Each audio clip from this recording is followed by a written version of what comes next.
So as you're sitting back down, let me just ask you, how did your interviews go with your partners? Huh? Good? Good conversations? Let me just ask this, how many of you heard some great stories or visions of innovation, images of the future that you want? Okay.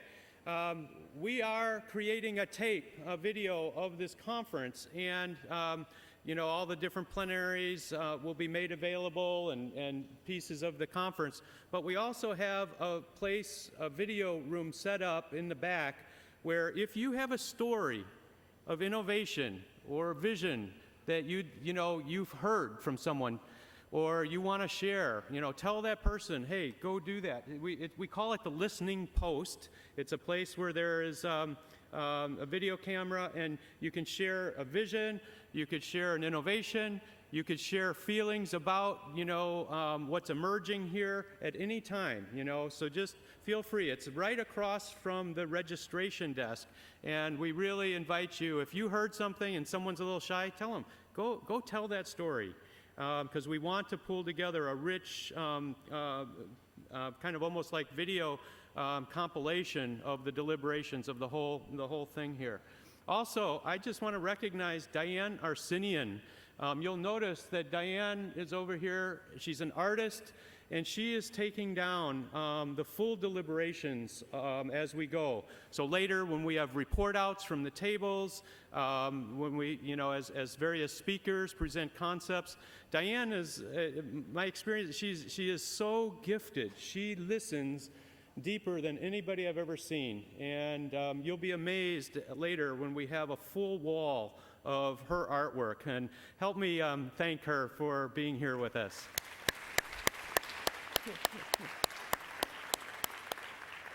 Okay, so let me have Colin Macron come up, one of the great students of architecture, and it's his opportunity to introduce Bill McDonough. Thank you. Good morning. As he said, my name is Colin Macron. I'm an intern at the Fowler Center for Sustainable Value, and I've had the privilege to work with many of you with the virtual forum. So many of you have heard my name before. I'm here to introduce our next keynote speaker. Bill McDonough is a designer before all else. He is an architect, a consumer product designer, and a venture capitalist.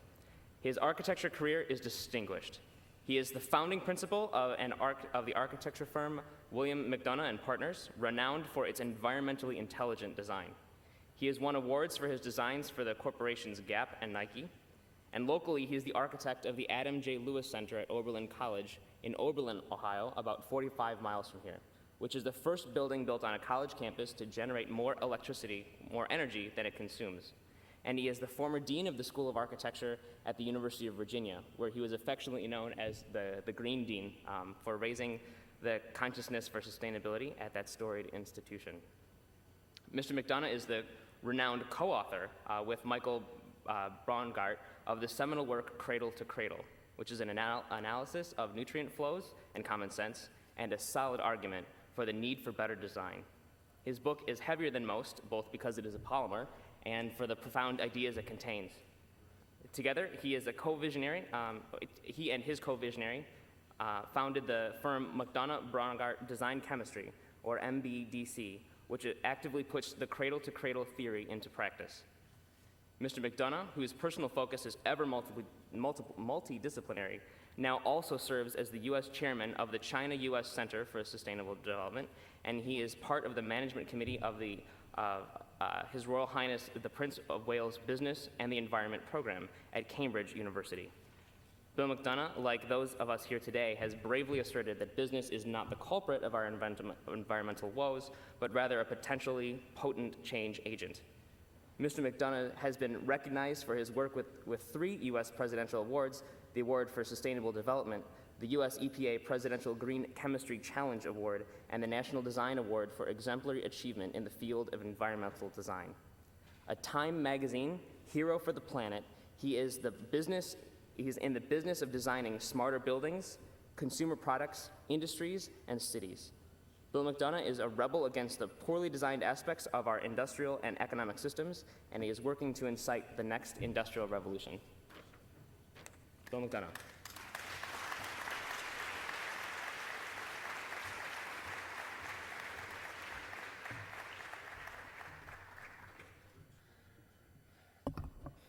Well, let's see if we can get the slides up. Hello, everybody. Good morning. Do I need to do something, or are they going to flip it for me? Not getting a signal. Let's try that.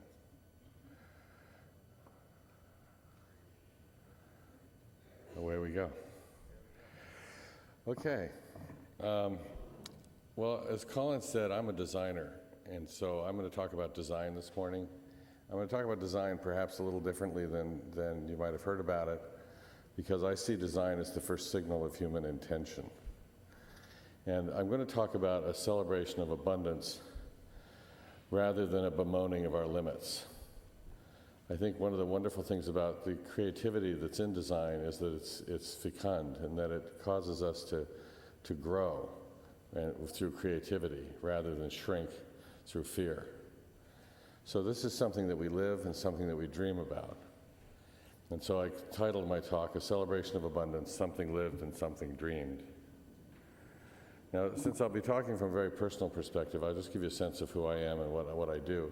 As Colin said, I've got the firms, William McDonough Partners, doing architecture, McDonough Braungart Design Chemistry doing chemical assessments and design protocols for large corporations, typically, for sustainability. And I'm a venture partner at Vantage Point Venture Partners, a large venture capital fund in California focused on clean tech investments. Now, if design is the first signal of human intention, I think we're at the point in human history where we have to ask ourselves, what is our intention as a species? Because it's no longer good enough to say, you know, we hope the world will be better when we come here. It's our job to make it a better place. That's the job of design, is to make things better. And the question has to be asked at the level of our species now, because we are the dominant species. We control the planet to a large degree. 99% of the large mammals on the planet are under human management. And so the question has to be at the level of species. Now, this requires us to think big. And I like to go back to Mr. Jefferson. Having been the dean at the University of Virginia, I had the privilege of living in a house designed by Thomas Jefferson. And when you live in a house designed by Jefferson, you think of him as your designer. And having someone like Thomas Jefferson as your designer makes you think about him differently, because I think he thought of himself as a designer too. All we have to do to understand this is to look at his last design, which was his tombstone, and you'll notice that on it he only recorded the things he designed. It says, Thomas Jefferson, author of the Declaration of American Independence, the Statute of Virginia for Religious Freedom, which matured into the Bill of Rights, and father of the University of Virginia. That's it. Anything missing?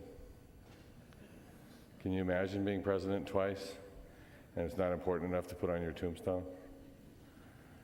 This is an amazing thing. What he's doing is recording here the things he designed. He's recording his legacies, not his activities.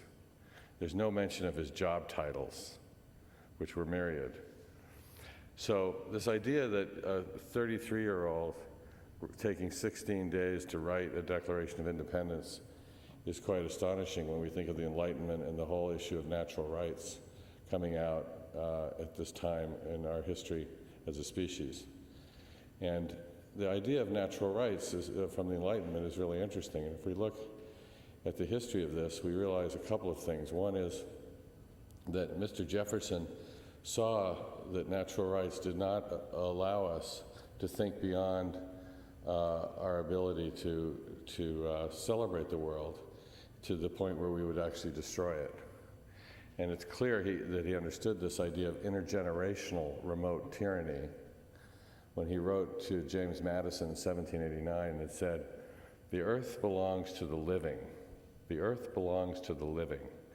No man may by natural right, oblige the lands he owns or operates to debts greater than those that may be paid during his own lifetime. Because if he could, then the world would belong to the dead and not to the living. The world would belong to the dead." So I think this idea of humans having natural rights obliges us at this point in our history to start to imagine the rights of nature itself.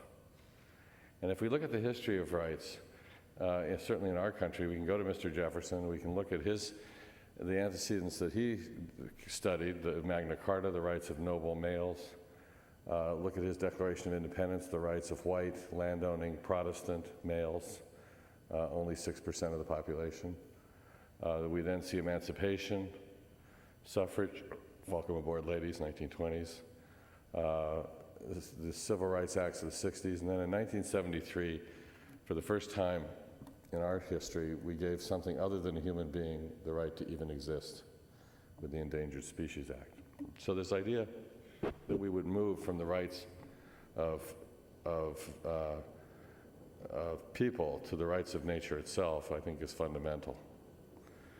So today, if Mr. Jefferson were here, he'd probably be calling for declarations of interdependence.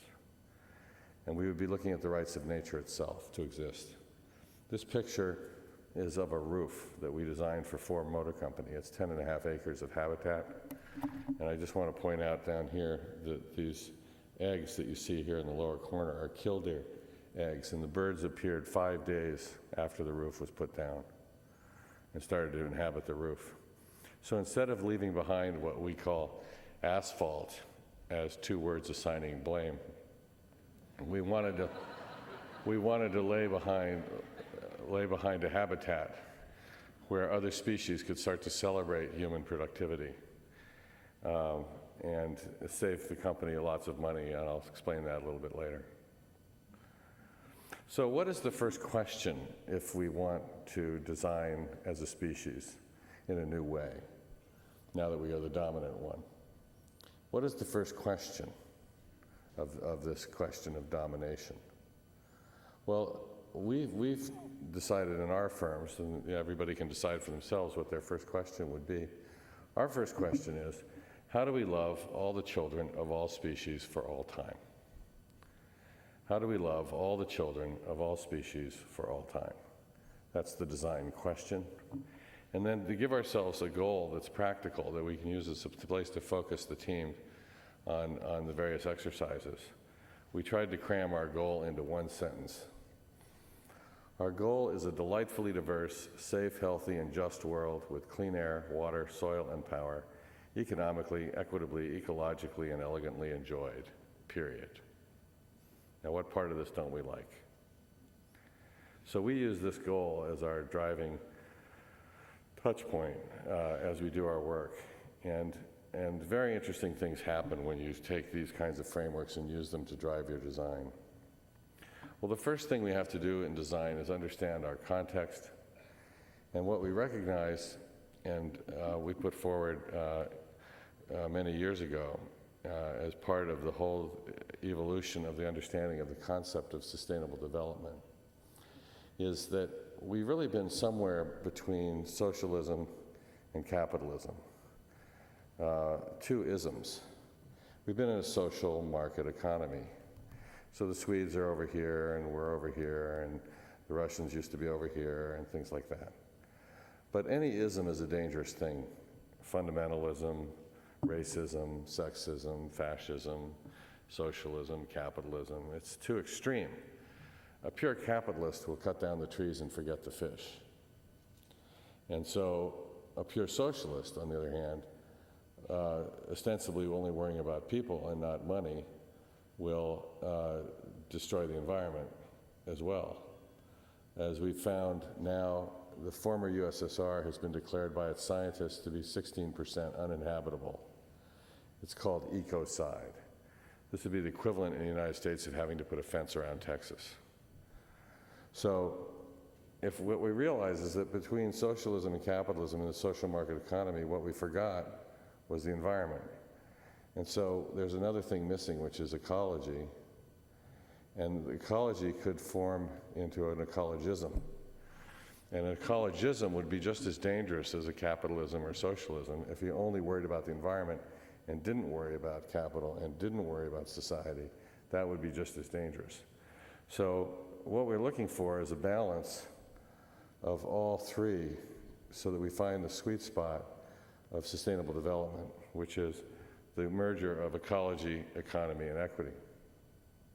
So we've created a fractal tool which we use. It's the Sierpinski gasket for the mathematicians here. And it's a fractal tile. And essentially we say to ourselves, okay, how do we create 100% good design that makes the world better? Well, it would want to be economical, it would want to be socially fair, and it would want to be ecologically intelligent. So let's go around this triangle and start to see what these various triangles can inform us about. If we want to be 100% economical, then we want to be 100% in this box too. What is the question down here in this box? It's the economy corner of the economy corner. It has nothing to do with ecology, nothing to do with society. It's pure economy. What is the question? Well, the question could be, for example, can I make it and sell it at a profit? And we tell our corporate clients if the answer to that question is no, don't do it. Then we have this corner here. What would the question in this box be? This is the equity corner of the economic corner. What is fair in the economic corner? And that might involve something like a living wage. This is an issue that companies, obviously, like Walmart and Nike have to deal with and so on. Then, what's this question? This is the economic corner of the equity corner. Equity first, economics second. What's the question? It might be, for example, are men and women being paid the same for the same work? Equity first. And then here, what would the question be? Equity, equity, nothing to do with economy or ecology, just having to do with social engagement. Well, here's where we find respect. This is where we would find racism, sexism, things like that. Nothing to do with economy or ecology. Here, what is the question? This is the ecology corner of the equity corner. What is fair? Is it fair to produce products that give cancer to people or the workers who make them, or to cause endocrine disruption in our children while they play with their toys? What's the question here? This would be the ecology corner, equity corner. What is fair from the ecological perspective? Is it fair to cause climate change? Is that fair to future generations, or is that a form of intergenerational remote tyranny in the environment? Ecology, ecology, am I following nature's laws? That would be the fundamental question of ecology, which we'll talk about a little more in my talk. And then here, where I'll spend quite a bit of time, this is what we call eco-effectiveness. It's following nature's laws while being economical. You could follow economy's laws while being environmentally focused, but that's different than following nature's laws while being economical. And so this one we see clearly as eco-efficiency, a very important idea, but insufficient to the task of sustainability. And what we've found is that most businesses are all lost down in this corner. And that's because they haven't taken on the design mind. What they find is that they do business for business's sake, certainly, and then they do eco-efficiency, trying to be less bad. Their goals are zero. What kind of goal is zero? It means you want to be less bad. Is less bad being good? No. It's being bad, just less so.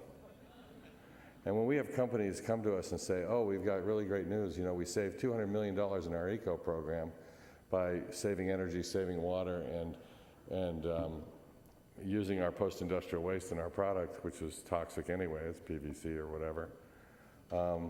And isn't that exciting? Our answer would be, well, that's really a management question. The question is, what were you doing before? Throwing away $200 million? That's not an eco question. That's a management question. That was bad management you were doing before, throwing away all that money. You're not saving the environment, you're just destroying it less quickly.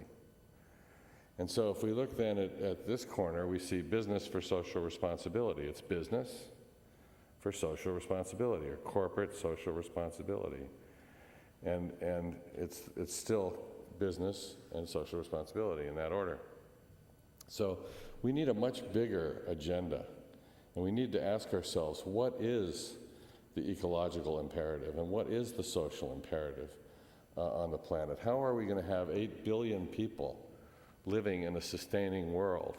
That's the question. There are going to be 8 to 10 billion of us, and you're going to hear from some incredible thinkers like Jeffrey Sachs, who are looking at what to do about these kind of questions at this kind of scale. And from the design perspective, we're going to have to honor the idea of a celebration of abundance of materials and energy that we can share, because if we simply work in a world of limits and try and be less bad, we'll bemoan our world of limits, we'll fight over the dregs that society leaves for us to play with. So the next big question then becomes, what does it mean to become indigenous people? What does it mean to become native to place? And this, I think, is really important. The place that we're native to is this place. How many of you consider yourselves to be indigenous people? Not very many. Okay. So a few of you. So what does it mean to be an indigenous person? Well, at the Hanford Nuclear Repository, where we store our plutonium for the bombs and missiles, they had a symposium of scientists come together to discuss a design problem. The design problem was, how do we mark the ground where we've stored the plutonium so that even an extraterrestrial 5,000 years from now wouldn't dare to dig? How's that for a design problem? The semiology of extreme danger. And while they were working on this, the Yakima came through for another meeting, found out what the scientists were doing, and started laughing. And said, you know, you don't need to worry about this. We'll tell them where it is. They weren't leaving. The idea that we would be indigenous people, that we would become indigenous to the planet, is an important one. Oren Lyons, the faith keeper of the Onondaga tribe, was asked by the UN to come to an indigenous peoples conference. And his response was, who's not indigenous? So the question of being indigenous to the planet, I think, is critical to us now. And the fact is that we have eyes and ears and mouths and noses, and we can use these things to sense out what's going on using our science. And we can start to inform ourselves with science, not just feel good, but actual science. And start to look at what's going on the planet and take responsibility and get on with intergenerational thinking. So for example, this is a picture of the ocean's currents. This is the Pacific Gyre off the Pacific. Scientists there about 5 years ago found 6 times as much plastic as plankton in the Pacific Gyre. They repeated the experiment last year and found 46 times as much plastic as plankton. So if we intend to fill our oceans with plastic, we're doing a really amazing job. What else have we found out? 48% of the anthropogenic carbon dioxide, that produced by humans since 1850, is now in the oceans.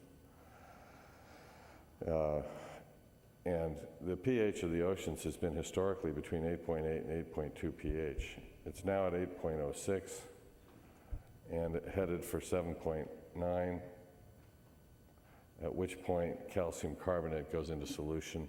We dissolve the coral reefs, crustaceans can't form shells, and we drop out the bottom of the food chain. So if we intend to cause global warming and climate change, if we intend to cause persistent toxification, endocrine disruption, heavy metal contamination, acidification of our oceans, fill them with plastic debris, if this is our intention, we are doing great.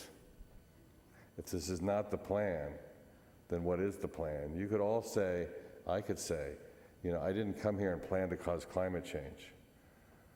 You know, I came here, flew here from New York last night, and, you know, caused carbon release.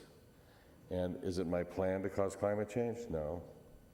But it seems to be our de facto plan as a species, because we don't seem to have another plan. So what is the plan? We need a new plan, and that means we need new design. So we base our work on the natural world as our research and development framework because of its millions of years of R&D. And so I look at this picture as an architect, and I have to look for instructions. And what do I see? I see these vertical lines. This is known as gravity. Now, as an architect, that's a good one for me, because it's not just a good idea, it's the law. So what other laws might there be in this picture that we would like to follow as a species? So working with Dr. Braungart, I wrote the Hanover Principles in 1991, 92. They were given by the German government to the Earth Summit as a gift, and they're designed for sustainability principles. And then in 2002, we released Cradle to Cradle. Now, as you heard from Colin, Cradle to Cradle is a book made of plastic. Now, why would we make a book out of plastic? Well, first of all, we're awash in plastic, as we can see, but also, I want to think about a tree as a design. Think about a tree as a design assignment. You've been given a few design assignments during this conference, or will be. And think about a tree as a design assignment. So I'd like you all to do a little exercise for me.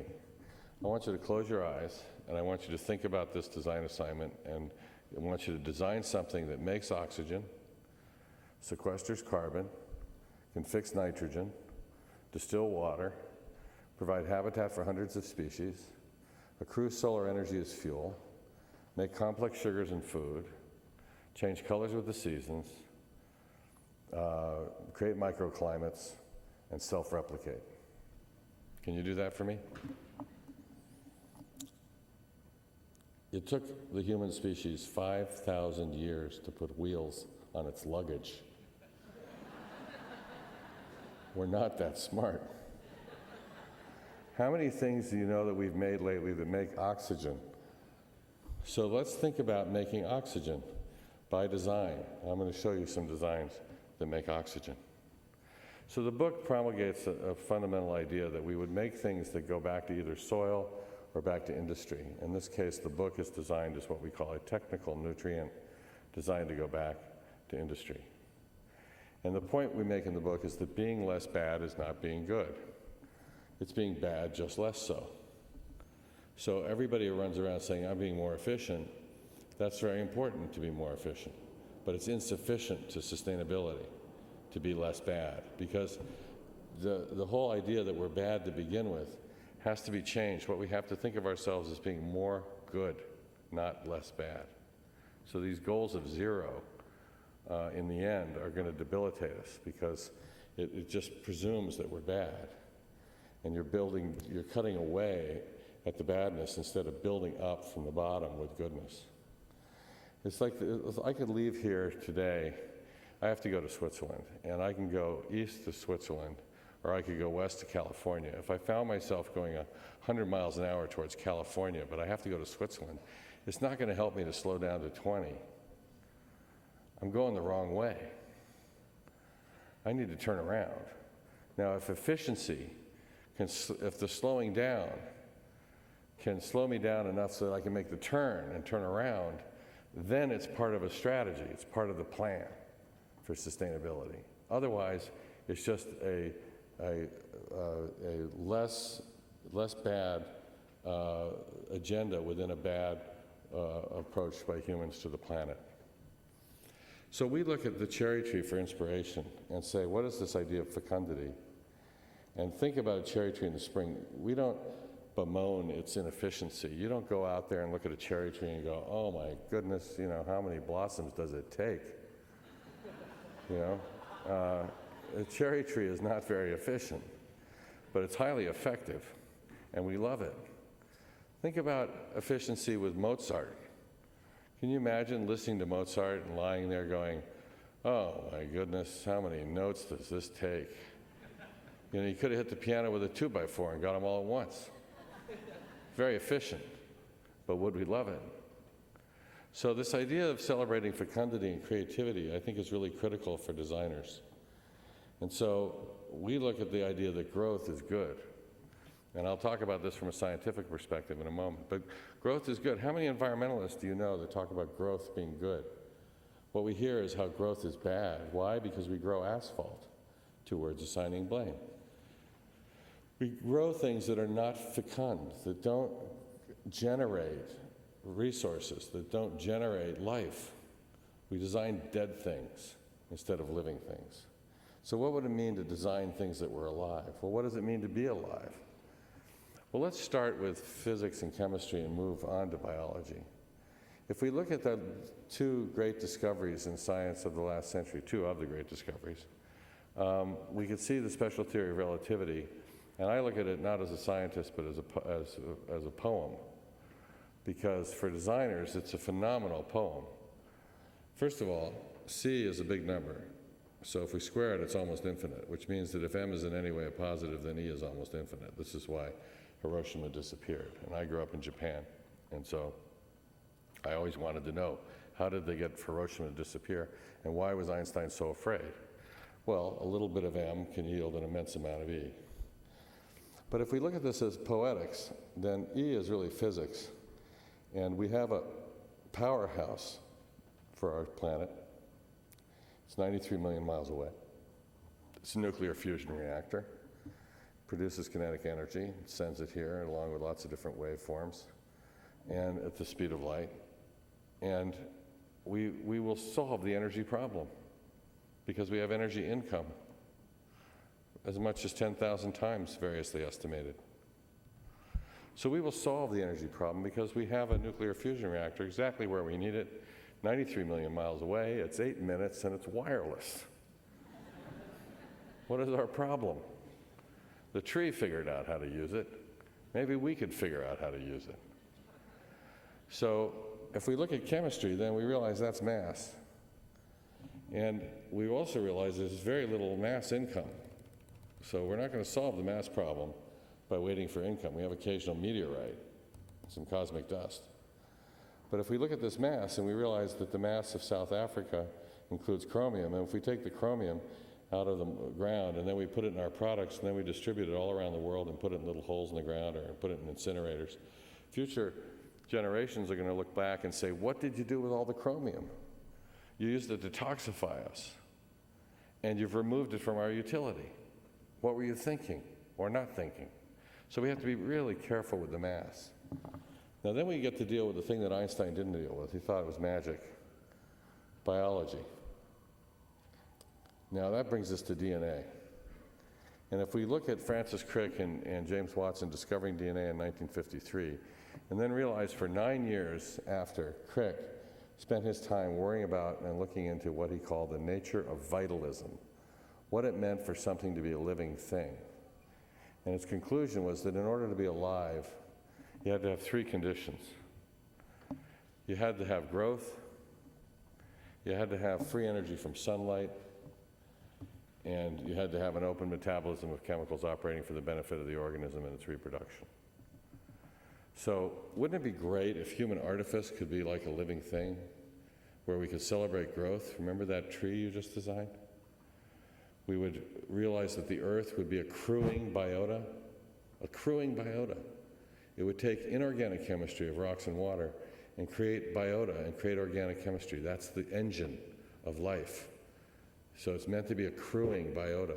It's meant to be growing. We have to have cells growing to replace the cells that die. So even to maintain stasis, we have to have growth to be a living thing. Typically, the energy comes from sunlight. We can do that too. But here, this is a really interesting question, and one that we focus on with Cradle to Cradle, which is an open metabolism of chemicals operating for the benefit of the organism and its reproduction.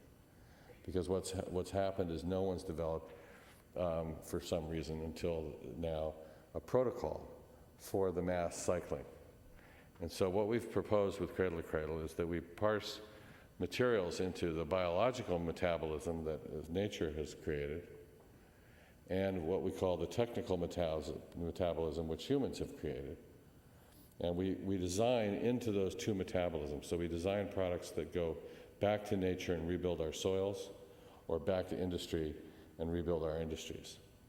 So when we first started to propose these things in the late 80s and early 90s, we looked at things like in my industry, in the carpet, for example, we said carpet should be a service, where you get the carpet, you use it, because what you want is a utility. You want appearance, comfort, acoustics, cleanability, and so on, and what you get is toxic waste.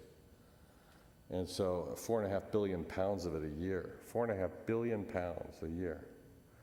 And what it really should be seen as is technical nutrients for more carpet or other products. Same with television sets, cars, and so on and so forth. Products of service. So we design everything as nutrients. Nutrients for soil, we call the biological nutrients. And nutrients for industry, we call technical nutrients.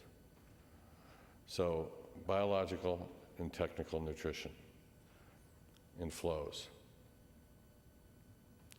So what would it mean to take on an eco-effective design strategy?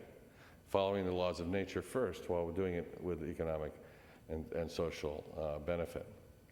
Well, first of all, waste would equal food. Waste equals food. Secondly, we use current solar income. And third, we celebrate diversity. We first proposed these in the late 80s, and we've found that they've been immensely instructive and helpful to us. Because then the question is no longer growth or no growth, but what do we want to grow? And we can start to choose those things that as a species we wish to see on the planet for all 8 to 10 billion of us that will share it by mid-century. So how do we get there, and what is our target, what is our trajectory? And let me show you some of the designs that sort of are what we would call an essay of clues, giving a signal of where we're going. So working with the US military and with companies like PepsiCo and others, we've developed a protocol that helps us understand how to get toward optimized sustainability. So let's just say that you wanted to be 100% renewably powered. And you can use this chart for anything, diversity, human health, nutrient materials, whatever kind of flows you're interested in. And what we find is that efficient design with goals of zero isn't really adequate to the task, because you reduce your badness, but when you get to zero, where you've run out of things you can reduce, you're still not there at 100% save renewable energy. So if I save energy, and I save coal and nuclear power and so on, I'm still coal and nuclear powered. I'm just as little as possible. That's insufficient to this optimized position, which needs us to go toward renewable power. So what we need is another path we call the eco-effective strategy, which targets the 100% renewables and builds up from zero up to what we need, starting with an optimized strategy, rather than taking the existing universe and just chopping away at it. We look at what it means to, in an absolute design sense, to design into a 100% positive strategy. And then you find that for most businesses, what you can propose is to follow these trails right here, like that. Because efficiency, I get misinterpreted often as being against efficiency. I am absolutely not against efficiency. Efficiency is a critical precondition of the effective agenda. Because if you're going to be solar powered, you're going to want to use as little power as possible so you can afford to solar power it, for example. So efficiency is a really critical part of the mix. It's just insufficient. It just won't take us as far as we need to go. We need an eco-effective agenda. And that's the difference between management and an executive condition known as leadership.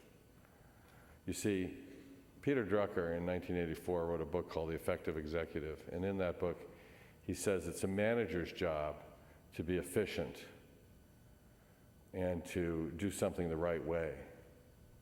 But it's an executive's job to be effective and do the right thing. Because if you're managing the wrong thing efficiently, you might be pernicious. Think about it. An efficient Nazi is worse than an inefficient Nazi. So is efficiency a good? No, it has no value. It's like any other tool. A tool only has value based on the purpose for which it's put. So a hammer is not a good or a bad. It doesn't know whether it's good or bad. If I use it as a weapon, it's a bad. If I use it to build a house, it's a good. The hammer doesn't know. Well, efficiency doesn't know. Effectiveness knows. Effectiveness knows. The question is, what is the right thing to do? That's question number one. So we've developed an approach called cradle to cradle, and let me explain that from a personal perspective. I was born in Tokyo, Japan in 1951, and when I was a baby, I remember lying on a futon listening to the ox carts come rumbling into town at night to collect our sewage. And my mother, with her Alabama voice, used to say, "Oh, honey, it's the honey wagons coming to collect the night soil." And I just thought this was great. Because, you know, you're 2 years old and stories about poop are just terrific. So, you know, the honey wagons coming to collect our poop for the farmers. I just thought that was great. So waste equals food. Then moved to Hong Kong for most of my childhood and lived with 6 million people on 42 square miles, where we had cholera and typhoid and dysentery and diphtheria and ringworm, scarlet fever, yellow fever. People died of disease, they died of hunger. It was an amazing time. And yet everybody was very careful with everything because we were in a world of limits. In the dry season, we had 4 hours of water every fourth day. And the relationship of the Chinese to the land is fundamentally different to that of the Americans. This land has been continuously farmed for 5,000 years. Now, how do you farm the same piece of dirt for 50 centuries if you don't understand nutrient flow? If you can't understand nutrients in their flow, you realize that you would never be able to farm over these millennia. And in ancient China, it was impolite to leave someone's house after a meal without leaving a deposit because you were taking their nutrition. It's a very tight equation.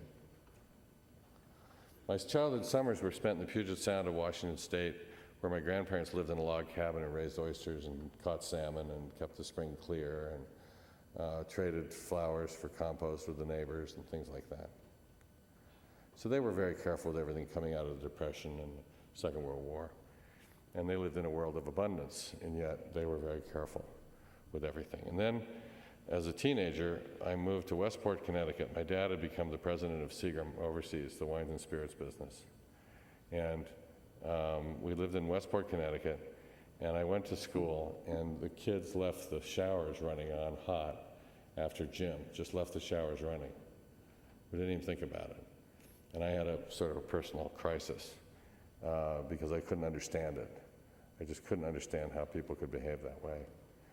So as I started my work professionally, I built the first solar heated house in Ireland in 1977 while a student at Yale, which will give you a sense of my ambition, because there is no sun in Ireland. And then in 1984, we were hired by our Environmental Defense Fund to design their national headquarters in New York. And it became the first of the so-called green offices, where we started to look at materials and systems and started asking questions of people and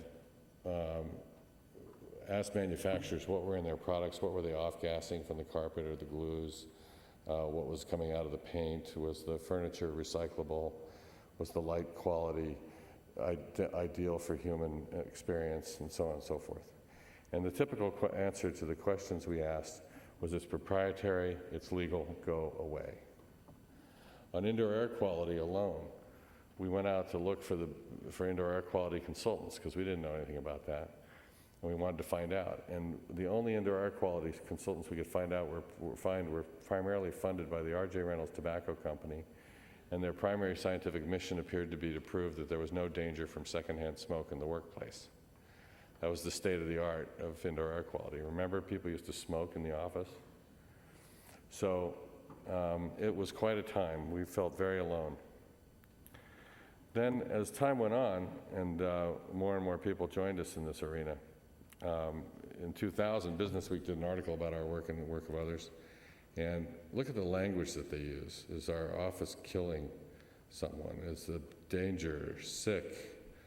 We're not interested in giving everybody something to be afraid of. We're interested in change. What we want is to change these products and materials, not just give warnings.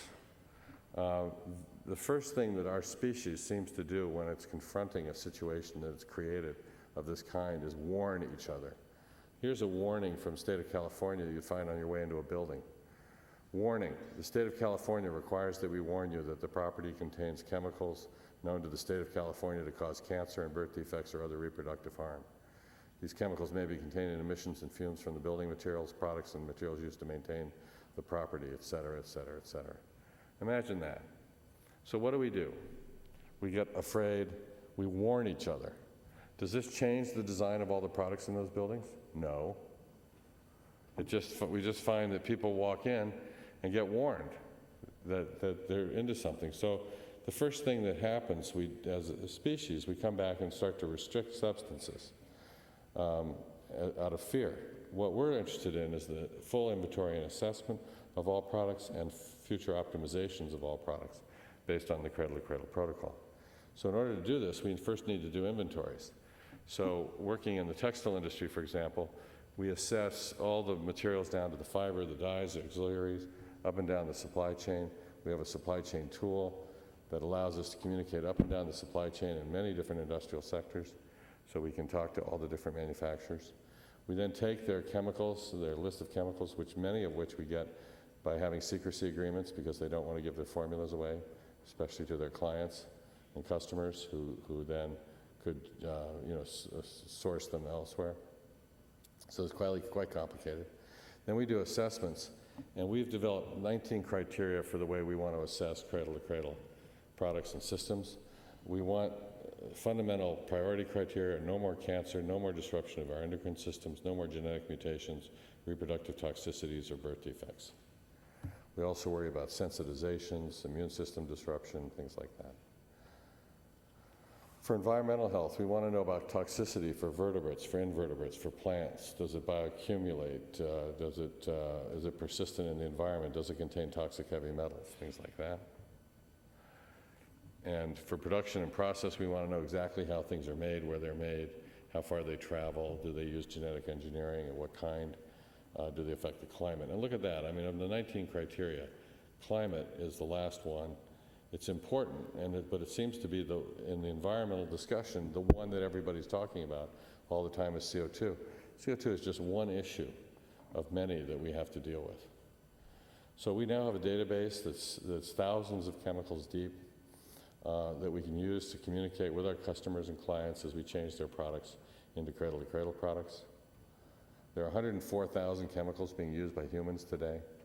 Only a third of them have been tested for ecological and human health. One example of a project we did for Steelcase in 1993, so it's been, whatever that is, 16 years now, hard to believe. For Steelcase Corporation, we designed a fabric that's so safe you can eat it. And it's been selected by the Airbus 380 as the fabric of choice, the cleanest fabric they could use on an airplane, and most effective fabric. And this is really great news for the frequent flyers of the world, because this means if you find yourself with an acute fiber deficiency at 40,000 feet, you can eat your chair. So we take these products and do optimizations, where we look at the materials first as nutrients, then we design them all for recycling so they can go back into the nutrient flows, and then we design the systems that help us to recover and recycle these nutrients. And then we develop criteria for cradle-to-cradle certification. Are the materials biological or technical nutrients? Do we have the reverse logistics? Is the energy coming from the sun? Is the water clean enough to drink? And is social responsibility being practiced? And then you get to get into the certification program. You get basic certification up through platinum, depending on how far along you are in the process. And then we do the optimizations, where we take the products and try and get the reds out and move it toward green and yellow. Let me give you some examples. Here's the fabric in Switzerland. And when we first got to the textile mill, the trimmings of their bolts of cloth had been declared hazardous waste. And they couldn't bury or burn it in Switzerland. They had to ship it to Spain. And you realize that you've hit the wall of the first industrial revolution when your product is has trimmings declared hazardous material, but you can sell what's in the middle. So we redesigned the product to be totally safe. The water coming out of the mill is now clean enough to drink. which is when you think about dye vats and mordant baths and finishing and polishes, and imagine it's clean enough to drink. That's pretty amazing. And now the trimmings become mulch for the local garden club, and the product is a biological nutrient. For carpet, we work with all the carpet companies and the product as service concept, and then had the great opportunity to work with Warren Buffett and Shaw Industries to actually do cradle-to-cradle carpet. Because most of the carpet companies still make PVC carpet and recycle it and call it environmental, which is like recycling cancer and calling it an environmental act. It's pretty terrifying to us. So working with Shaw, we not only designed what the carpets look like, but we were able to design what the carpets were made out of. And so the Shaw Industries had developed something and brought it to us called EcoWorks and EcoSolution Q, where the fiber EcoSolution Q is a nylon 6 that's infinitely recyclable through caprolactam, chemically recycled back to fiber, and the base is a thermoplastic polyolefin instead of PVC that is infinitely recyclable thermally. And so the carpets can become carpets again forever. This is really important. There's 4.5 billion pounds of carpet waste every year. Imagine all of that becoming technical nutrient for carpet. It would maintain the carpet industry in the United States, keeps business local. Very interesting things start to happen when you do cradle to cradle on that front, which we can't get into today, but is quite critical to its prosperity. Working with Steelcase, Herman Miller, Hayworth, and the other furniture companies, we now have cradle-to-cradle certified chairs. They're designed for disassembly. They come apart in 5 minutes with tools you'd find in a kitchen drawer, and all the parts can go back to become furniture again. Working with MecoShade, we have new polyolefin shades instead of PVC. With the U.S. Postal Service, all the priority mail boxes and envelopes are now cradle-to-cradle certified, 700 million units a year. And working with Method out of San Francisco, all their products are getting cradle-to-cradle certified. We've just developed a new bottled water with Nestle and Whole Foods and Waste Management, where the protocols for return of the bottles are all built in, and we're putting waste treatment receptacles, green ops stations they're called, to take back the bottles and the cans and things like that at all the different stores, so that we can start the process of turning polyester terephthalate into a technical nutrient that's getting upcycled in quality as we use the product over time. And working with the state of California, the governor signed the Green Chemistry Initiative this spring, and it calls for California to move toward a cradle-to-cradle economy to leverage market forces to produce products that are benign by design and create a registry. This is cradle to cradle, and we're very involved in this, and we're very excited about how this is going to roll out.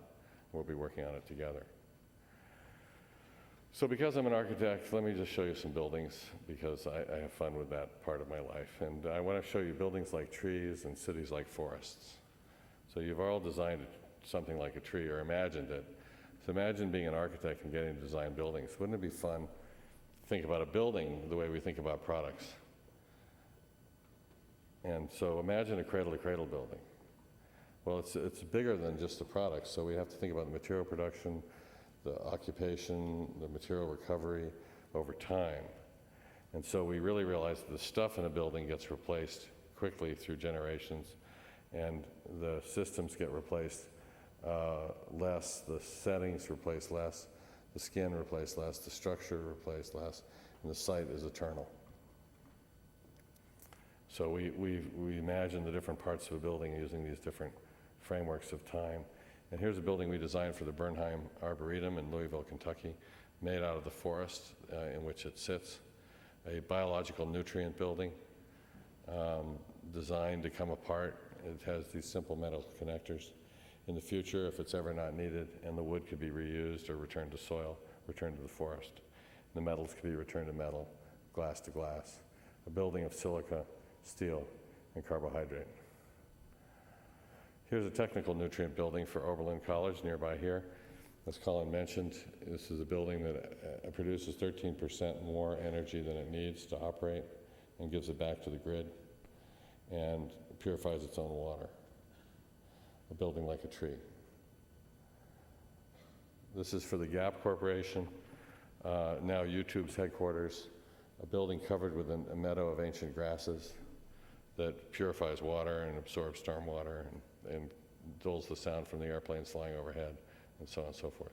The building is designed to be converted to housing in the future.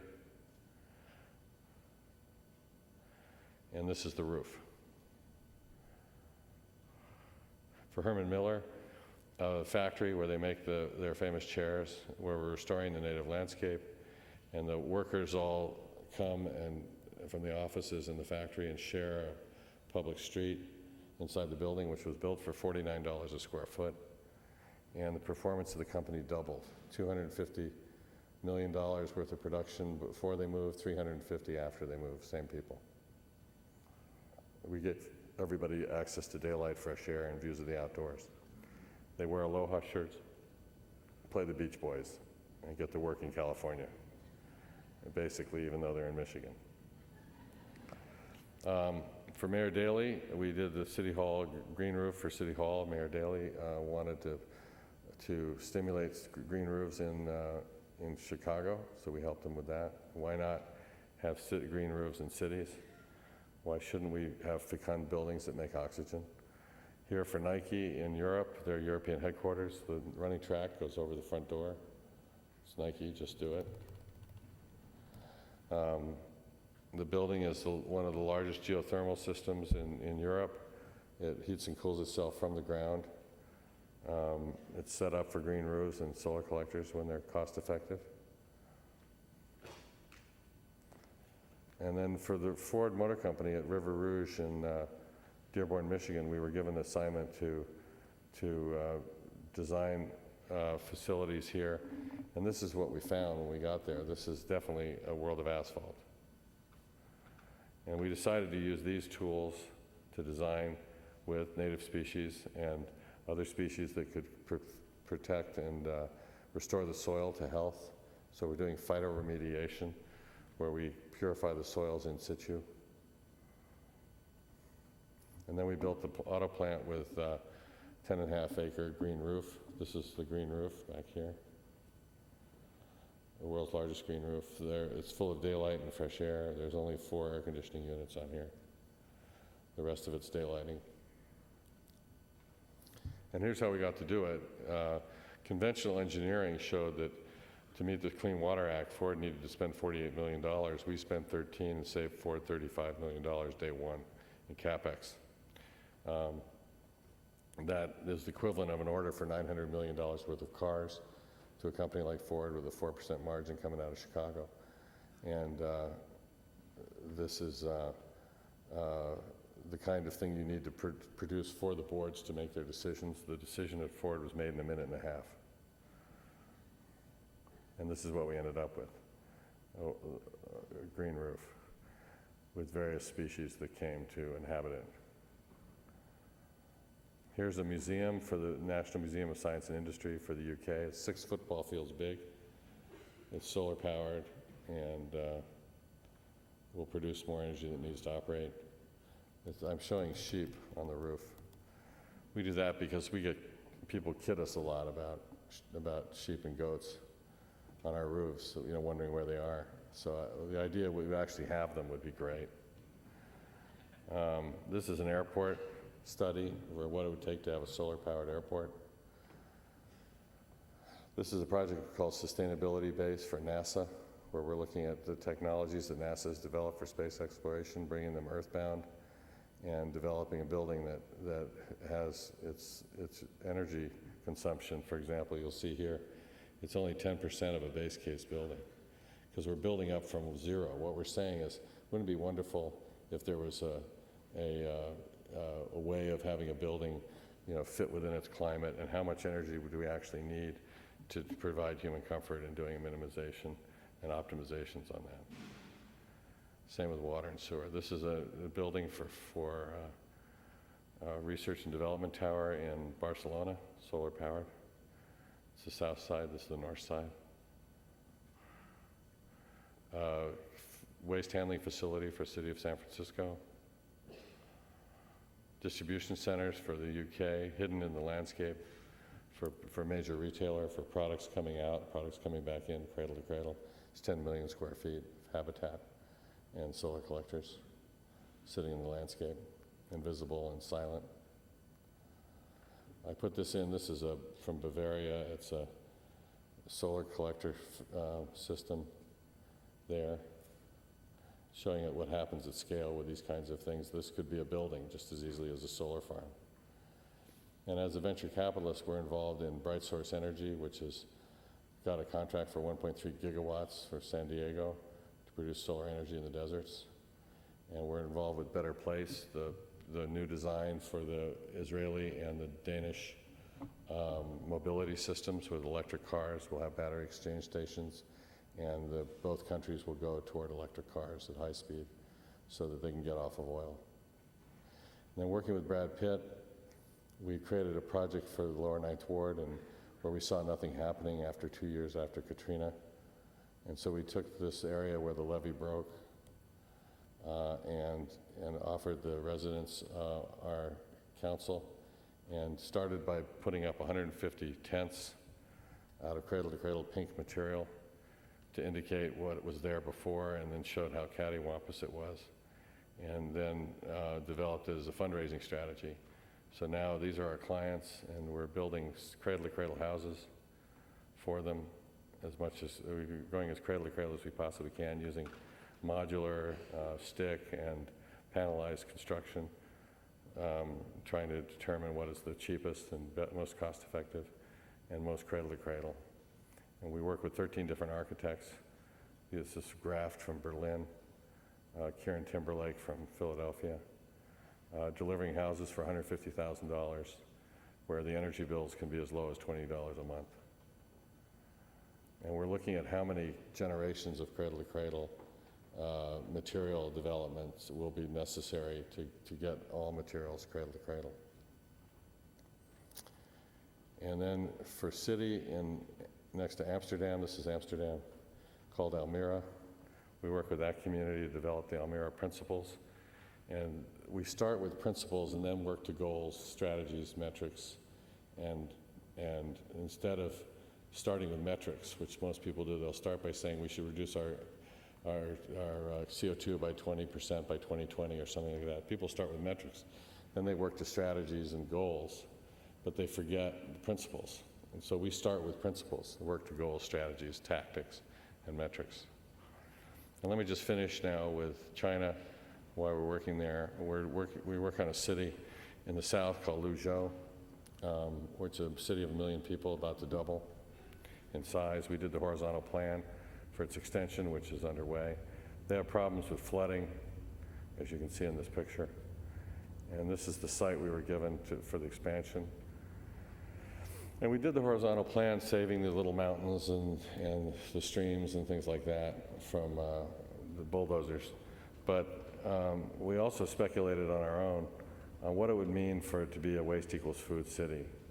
And wouldn't it be great if the waste was all taken to fertilizer factories where we make struvite, chemicals from magnesium, phosphorus, and nitrogen, and use it to have fertilizer factories that restore biodiversity in the city and its parks and gardens and so on, and clean its water and provide the wood for the doors and floors using bamboo. We looked at what it would take to solar power a city using its rooftops and its bioregion. And then I think the thing that got the most attention was we proposed that the soils be lifted up onto the roofs of the city, because the Premier of China has said that China will lose 20% of its farmland by 2020 if they continue their current urbanization at the current rate, taking the good farmland. So we said, wouldn't it be wonderful if a city could be like Paris with farms on the roofs? And so we developed this picture just to stimulate that thought and indicate that idea of, instead of losing our fecundity to asphalt, we regenerate it using pot gardening that uses gray water for water, and the fertilizers from the fertilizer factories for the growth, and so on and so forth. And while this may seem a bit loopy, I was sent this picture from China a few months ago. This is rice growing on a terrace in southern China. So let me conclude. What is our intention as a species? Our goal is a delightfully diverse, safe, healthy, and just world with clean air, water, soil, and power, economically, equitably, ecologically, and elegantly enjoyed. And our question is, how do we love all the children of all species for all time? Thank you very much.